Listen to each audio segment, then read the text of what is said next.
नमस्कार दोस्तों, competition war की यूट्यूब चैनल में आपका स्वागत है। मेरा नाम है संदीप, उपस्थित हूँ आपके लिए लेकर तथ्यसार की एक नई वीडियो। दोस्तों, आज हम उत्तर प्रदेश की बहुउद्देशीय नदी घाटी परियोजनाओं के बारे में बात करेंगे। बड़ा ही छोटा सा लेकिन बहुत महत्वपूर्ण चैप्टर है। इस चैप्टर से एग्जाम में सवाल संभावित होते हैं। दोस्तों, यदि आप चैनल पर अभी अभी आए हैं, नए हैं, तो सबसे पहले आप चैनल को सब्सक्राइब कर दीजिए, बेल आइकन को हिट कर दीजिए ताकि आने वाले वीडियोस के नोटिफिकेशंस आपको टाइम टू टाइम मिलते रहेंगे।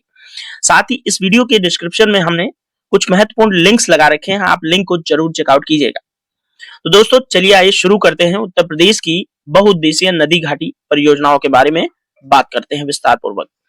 दोस्तों, बहुउद्देशीय नदी घाटी परियोजनाएं जल विद्युत उत्पादन के साथ साथ सिंचाई और पेयजल के संदर्भ में काफी महत्वपूर्ण होती हैं। तो आपको समझ में आया कि बहुउद्देशीय यानी कि कई उद्देश्यों को अपने साथ में समेटे हुए परियोजनाएं, जिनके अंतर्गत हम अपनी जल की जरूरतें, सिंचाई के लिए जल की जरूरतें और पेयजल के लिए जल जो है उसका इस्तेमाल इन परियोजनाओं के माध्यम से करते हैं। उत्तर प्रदेश की दोस्तों महत्वपूर्ण नदी घाटी परियोजनाओं के बारे में आइए बात करेंगे। तो पहली परियोजना है गोविंद बल्लभ पंत परियोजना, जो कि रिहंद बांध परियोजना भी इसे बोलते हैं। सोनभद्र के पिपरी में ये परियोजना बनाई गई है। तो आपसे एग्जाम में सीधे सीधे सवाल पूछा जाएगा कि गोविंद बल्लभ पंत परियोजना या रिहंद बांध परियोजना कहां पर है? तो कहां है? सोनभद्र में, पिपरी में। ठीक है, ये याद रखिएगा। बेतवा नदी पर दोस्तों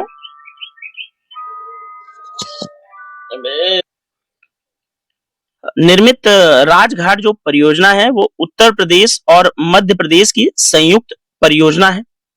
गंडक परियोजना दोस्तों उत्तर प्रदेश और बिहार, जो कि नेपाल देश भी इसमें शामिल है, इन तीनों की संयुक्त परियोजना है।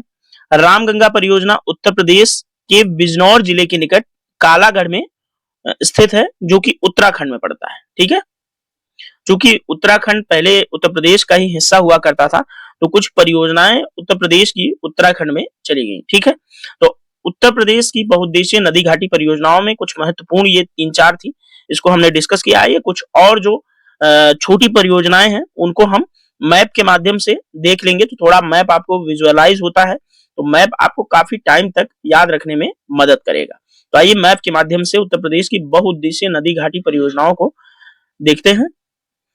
यहाँ पर दोस्तों आपको उत्तर प्रदेश का पूरा मैप दिख रहा है, जिसमें उत्तर प्रदेश की नदी घाटी परियोजनाओं को जिलेवार तरीके से दर्शाया गया है। तो आइए सबसे पहले उत्तरी भाग से प्रारंभ करते हैं उत्तर प्रदेश के, जहां की बिजनौर डिस्ट्रिक्ट के अंदर रामगंगा परियोजना, जो कि धामपुर में स्थित है, रामगंगा नदी पर बनाई गई है। रामगंगा काठी बांध दोस्तों, ये भी रामगंगा नदी पर बनाया गया है, तो ये चीज आप लोग थोड़ा सा ध्यान रखेंगे। लखीमपुर खीरी और नेपाल के बॉर्डर पर एक परियोजना है शारदा जल विद्युत परियोजना, जो कि शारदा नदी पर बनवासा उत्तराखंड में बनाया गया है, नेपाल की सीमा पर। ठीक है, अब दोस्तों 3 परियोजनाएं और महत्वपूर्ण हैं, जो कि एक पूर्वांचल से हैं, देवरिया, महाराजगंज, कुशीनगर और गोरखपुर। ये 4 डिस्ट्रिक्ट को कवर करती है। गंडक परियोजना से ये लाभान्वित होने वाले उत्तर प्रदेश के जिले हैं। यह परियोजना दोस्तों बिहार नेपाल सीमा पर वाल्मीकि नगर के निकट स्थित है, गंडक परियोजना। ठीक है, तो गंडक आपसे पूछ सकता है कि उत्तर प्रदेश के ऐसे कौन से जिले हैं जो कि गंडक परियोजना से लाभान्वित होते हैं? तो आपको याद रखना है महाराजगंज, कुशीनगर, देवरिया और गोरखपुर। ठीक है, आइए थोड़ा दक्षिणी हिस्से में चलते हैं, सोनभद्र को देखते हैं। सोनभद्र काफी इंपॉर्टेंट होता है दोस्तों, क्योंकि उत्तर प्रदेश का एक मात्र ऐसा राज्य है, जिला है सॉरी, जो 4 राज्यों के साथ अपनी बाउंड्री बनाता है। ठीक है, कौन कौन से 4 राज्य होंगे? तो यहाँ पर नीचे से आपको एमपी मिलेगा, साइड से आपको छत्तीसगढ़ मिलेगा, छत्तीसगढ़, यहां से आपको झारखंड मिलेगा। ठीक है, झारखंड, और यहां पर आपको मिल जाएगा ये बिहार, बिहार यहां पर मिलेगा, बिहार। ठीक है, तो इसको थोड़ा इरेज करना पड़ेगा क्योंकि हमारी फिर परियोजना ढक जाएगी। चंदौली में दोस्तों पहले बिहार, ये सोनभद्र को देख लेते हैं। तो सोनभद्र में गोविंद बल्लभ पंत सागर जलाशय, जो कि रिहंद नदी पर बना है, पिपरी में, सोनभद्र के। रिहंद परियोजना और कनहर बांध जो कि कनहर नदी पर बना है, ये सोनभद्र में है, काफी इंपॉर्टेंट है, याद रखिए। अब यहाँ पर चंदौली में मूसाखंड बांध बनाया गया है, जो कि उत्तर प्रदेश और बिहार की संयुक्त परियोजना है। मूसाखंड बांध आपको याद रखना है, कर्मनाशा नदी पर बनाया गया है, ठीक है। और यहाँ पर चलिए ललितपुर में चलते हैं। ललितपुर में दोस्तों राजघाट बांध परियोजना बनाई गई है बेतवा नदी पर, जो जिसको हम रानी लक्ष्मीबाई सागर जलाशय भी बोलते हैं। उत्तर प्रदेश और मध्य प्रदेश राज्य की ये संयुक्त परियोजना है, राजघाट बांध परियोजना, ठीक है। यहाँ पर हमीरपुर में और झांसी में हम देख लेंगे।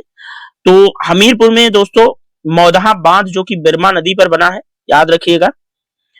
झांसी में दोस्तों माता टीला बांध, जो कि बेतवा नदी पर बना है। पथराई बांध, जो कि पथराई नदी पर बना है, और सुखनाई नदी पर, ठीक है।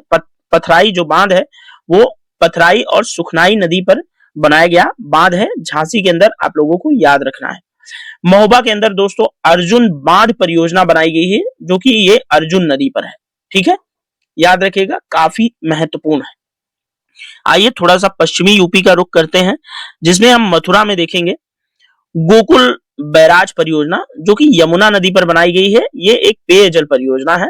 तो आप इस हिसाब से मैप के अंदर उत्तर प्रदेश की नदी घाटी परियोजनाओं को याद रखेंगे, क्योंकि मैप विजुअलाइज होता है, आपके दिमाग में एक इमेज बनती है, इसलिए आपको समझ में भी आएगा कि कौन सी आखिर परियोजना उत्तर प्रदेश के किस हिस्से में है। तो आप लोगों से सिर्फ इतना ही सवाल पूछा जाएगा कि मान लीजिए जैसे आपको उदाहरण देते हैं, आपसे पूछ लेगा मूसाखंड बांध किस जिले के अंदर है उत्तर प्रदेश के, तो आपको चंदौली जिला याद रखना है। साथ में आपसे ये भी पूछ सकता है कि मूसाखंड बांध किस नदी पर बनाया गया है, तो कर्मनाशा नदी पर। तो इसी तरह के सवाल आपको यहां से पूछे जाएंगे। काफी इंपॉर्टेंट होगा ये चैप्टर, इसलिए आप इस चैप्टर को थोड़ा सा ध्यान पूर्वक करने की कोशिश करिएगा और बार बार वीडियो को रिपीटेड मोड में देखेंगे तो आपके लिए काफी लाभकारी होगी। ये उत्तर प्रदेश राज्य विशेष के संदर्भ में जो तथ्यसार की हमारी सीरीज है, उसके अभी तक हमने 15 वीडियो चैनल पर अपलोड कर दिए हैं। ये आई थिंक 16वां वीडियो होगा जो कि उत्तर प्रदेश के संबंध में है। और दोस्तों ये वीडियोस आपको आज से 10 साल बाद भी काम आने वाले हैं, क्योंकि आज से 10 साल बाद भी उत्तर प्रदेश की ये चीजें सेम ही रहने वाली हैं। थोड़ा बहुत जो अपडेट होगा वो मैं आपको बताता रहूंगा टाइम टू टाइम, ठीक है। तो इस वीडियो में इतना ही, मिलेंगे आपसे उत्तर प्रदेश के तथ्यसार के संबंध में कुछ नए चैप्टर के साथ। और अब दोस्तों हम तथ्यसार के एक ऐसे पड़ाव पर पहुंचे हैं जहां हम उत्तर प्रदेश का इतिहास, जो कि प्राचीन, मध्यकालीन और आधुनिक इतिहास तीनों समेटेंगे।